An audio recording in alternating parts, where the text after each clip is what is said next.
Heather Locklear is an actress who came out of nowhere to become one of the most popular and recognizable celebrities in the business. You could say she was in the right place with the right face at the right time. But how did she get to this stature? Who molded, shaped, and structured her career?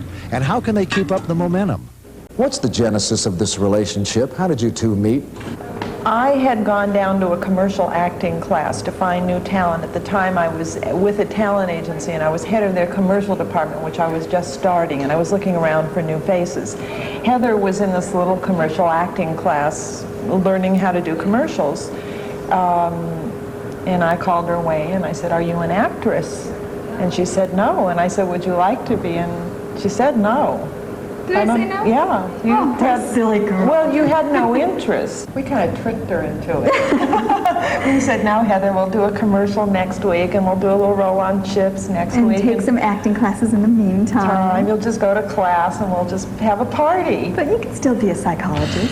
For most people, stardom is still elusive. For others, it's more readily accessible if the potential star is properly manufactured, packaged, and promoted. To be sure, Heather has talent, and that's the biggest factor in her success. But it's not enough.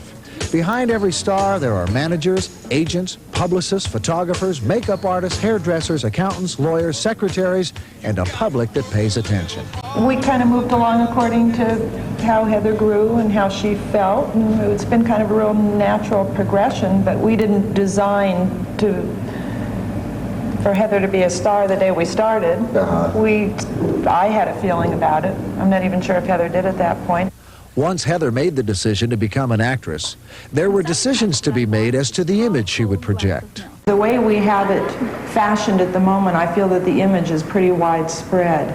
She goes from the girl next door that everybody can relate to a sex goddess if we're in the mood. It's the sex symbol thing that I'm a little bit cautious of.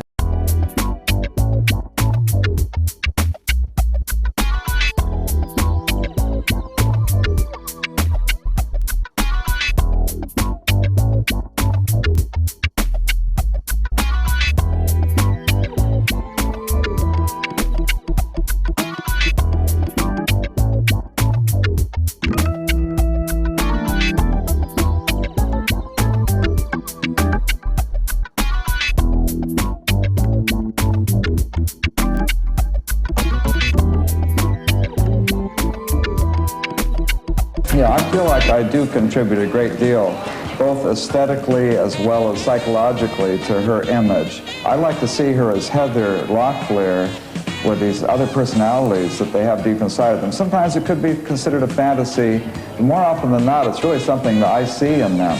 You have a real high visibility factor right now, obviously, with 2 hit television shows, plus magazine covers and what have you. Are you concerned at all about perhaps oversaturation? Sure. I think we're both real aware of that and take it very slowly. I think there's a time when certain things come out all at once and you don't know that they're going to come out that much, or maybe a guest spot that you did. Everything builds up in one pile and then you don't see yourself for a year. You know, it's... We try to plan it, like where the magazine covers have been involved. We've been trying to plan it so we've got just one a month. And as time goes on, we have become more and more aware of doing maybe more things that are nationally geared. Originally, Joan served as Heather's manager, agent, and publicist. But as her career blossomed, the need arose to separate the functions. Joan stayed as manager, guiding all phases of Heather's career.